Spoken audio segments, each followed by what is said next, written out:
Olá, queridos e amados irmãos, que a paz e a alegria do Senhor ressuscitado esteja em vossos corações e que alegria podermos estarmos juntos mais uma vez. O Senhor nos concede essa graça de poder, através desse canal do YouTube, nos encontrarmos para poder então meditar a sua palavra.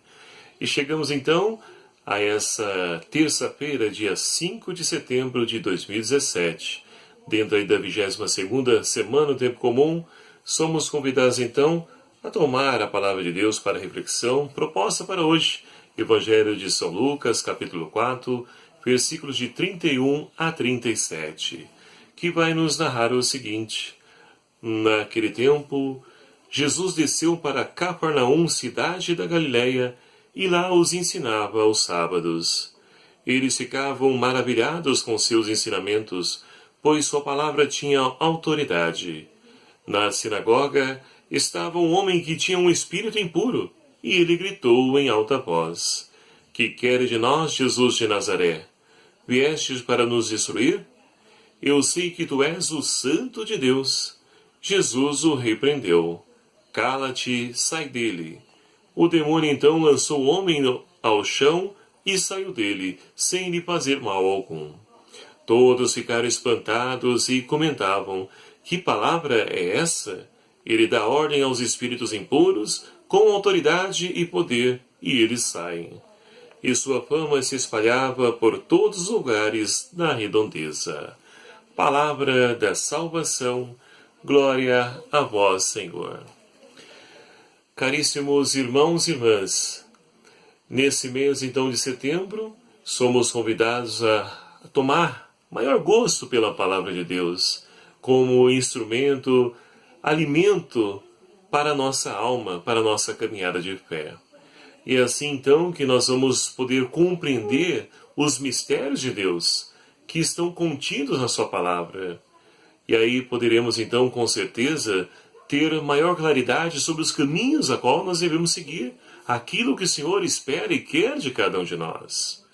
Tudo isso através dessa fonte rica que é a palavra de Deus. E a liturgia de hoje nos aponta justamente para essa realidade. Nós temos então Jesus que está na sinagoga lá em Cafarnaum, lá na cidade da Galileia, ensinando, como era próprio seu costume, ensinando na sinagoga. E ali se depara com um homem que está então atormentado por um demônio. E olha que interessante essa cena. Dentro da sinagoga encontramos uma pessoa possessa por um demônio. E aí nós podemos então nos questionar, mas dentro da sinagoga? E poderíamos trazer para os dias de hoje, ir mais adiante, dentro da nossa igreja, será que também existe pessoas assim? Com certeza, muitas vezes nós deparamos com situações dentro das nossas comunidades que nos atestam essa realidade.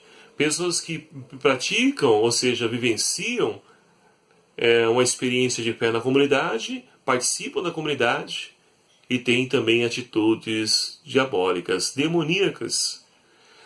E assim então, por compreender, diabólica quando nós então alimentamos a divisão, porque diabolos é aquele que divide.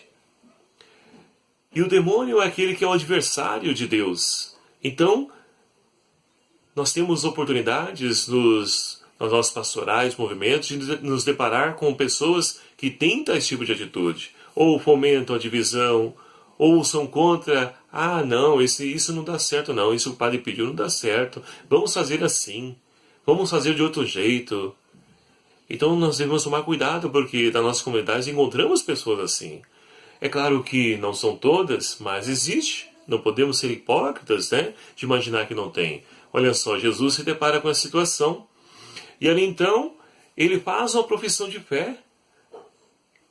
E é interessante que no Evangelho de São Lucas, o primeiro a professar a fé que Jesus é o Filho de Deus é o demônio. Olha que interessante.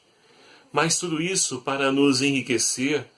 E o que vem depois é o que São Lucas quer ressaltar. Jesus então, diante disso, ele ordena: sai. E aquele demônio então, ele lança o homem longe e sai sem lhe fazer mal algum. E olha que poder tem a palavra de Jesus. Então, meus queridos amados irmãos, Lucas quer ressaltar para nós, frisar o poder da palavra de Deus. Essa palavra que então nos liberta de todo ações demoníacas, diabólicas na nossa vida. Quando nós então abrimos o nosso ser para que a palavra de Deus penetre na nossa vida e permaneça em nós, nas nossas atitudes, com certeza nós vencemos todo e qualquer mal na nossa vida. E assim então estaremos libertos, porque a palavra de Deus então ela tem força, ela liberta. Liberta de todos os perigos, de todos os males. E assim então nós podemos perceber que a palavra de Jesus ela é eficaz porque ela realiza o que ela significa. Os gestos então terapêuticos de Jesus levam conforto e vida a todos aqueles que precisam. E assim então nós podemos compreender que Deus ele veio para todos. Ele não veio somente para um grupo específico, ele veio nos trazer, e nós ouvimos isso no Evangelho de ontem, ele veio para libertar os pobres, para anunciar o ano de graça do Senhor. Então, meus queridos amados irmãos, a graça de Deus, ela nos visita, nos alcança, e a palavra de Deus, ela é eficaz, e ela realiza aquilo que significa, ou seja, ela transforma e nos liberta. E assim nós vamos crescendo na nossa caminhada de fé. Porque as multidões, então, diante desse fato, ficam pasmas, admiradas, porque elas percebem em Jesus algo diferente. E nós temos nesse evangelho também, Lucas narra, gestos de Jesus e também palavras. Mas é interessante porque esses gestos e palavras estão em sintonia. E por que as autoridades religiosas da época de Jesus, então, não convenciam ninguém? Porque as palavras estavam desassociadas dos seus gestos. Porque falavam uma coisa e praticavam outra. Então é preciso ter coerência também na nossa vida. Para que nós possamos levar o Evangelho, anunciar o Evangelho, é preciso então viver essa palavra. E assim, com certeza, o nosso testemunho será também eficaz. A primeira leitura de hoje nós temos então Paulo que, finalizando aí a carta aos Tessalonicenses, ele então faz um pequeno resumo, um apanhado de todos os temas que envolve essa primeira carta de Paulo aos Tessalonicenses. Vai falar justamente da temática da parousia, a segunda vinda do Senhor, que ninguém sabe o horário. Mas o que o Senhor espera de cada um de nós é o quê? A vigilância. É vigiar. E Paulo diz ainda, porque nós não somos das trevas, não somos da noite, nós somos da luz, nós somos do dia. Meus amados e minhas amadas, Jesus é a luz do mundo. E nós, então, somos convidados a deixar a sua luz, a luz de Jesus, transparecer sobre a nossa vida, para que ela possa também reluzir e nós sejamos reflexos dessa luz de Deus a todos aqueles que estão à nossa volta. E assim, com certeza, estaremos, então, anunciando Jesus não somente com palavras, mas principalmente com a nossa vida. Porque, meus queridos amados irmãos, o Senhor então é bondoso, é misericordioso para conosco. É essa experiência que o salmista fez, e ele também convida a cada um de nós, no Salmo 26, que nos diz: sei que a bondade do Senhor eu hei de ver na terra dos viventes. Nós já experimentamos no hoje da nossa vida a bondade de Deus, a sua misericórdia.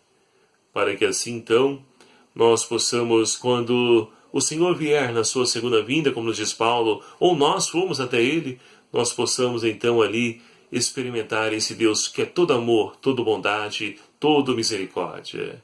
E que a palavra de Deus, então, frutifique os nossos corações, nos ajude a colocar em prática todos os ensinamentos de Jesus, para que assim, pela força do Evangelho, nós possamos também libertar-nos de todos os males existentes em nossas vidas.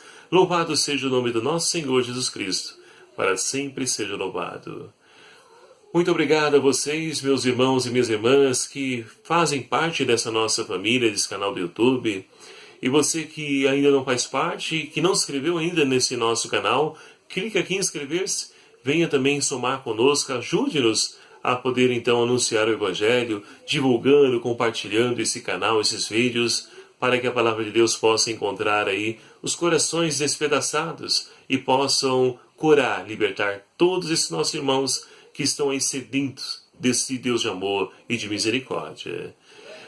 E que Deus então abençoe a você em toda a sua caminhada de fé. Por intercessão de Nossa Senhora Aparecida, abençoe-nos Deus Todo-Poderoso, Pai, Filho e o Espírito Santo. Amém. Muito obrigado a você. Até o próximo vídeo, se o Senhor assim nos permitir. Até lá. Um abraço.